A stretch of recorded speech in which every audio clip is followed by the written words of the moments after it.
Hello दोस्तों, नमस्ते, प्रणाम। स्वागत करती हूँ अपने यूट्यूब चैनल में।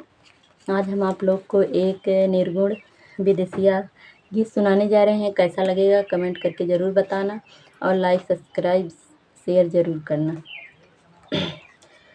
ससुर पठावेले हो ससुर पठावेला, नैहर के लोगवा हमके ससुर पठावेला।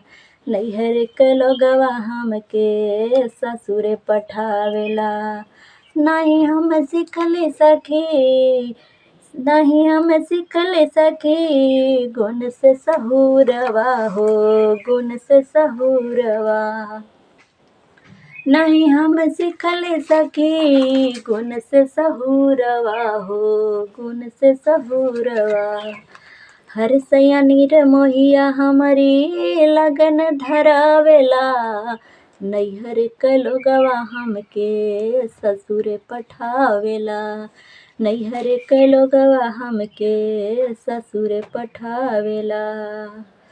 नैहर के लोगवा हमके ससुर फनावेला।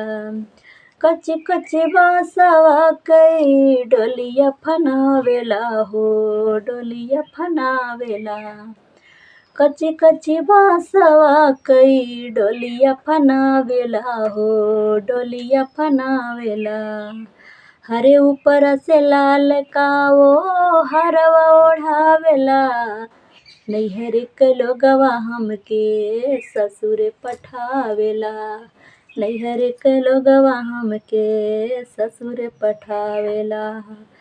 चार कहार मिली डोलिया उठावन हो डोलिया उठावन।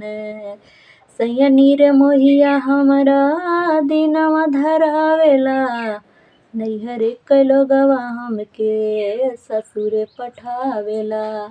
नैहर के लोगवा हमके ससुर पठावेला।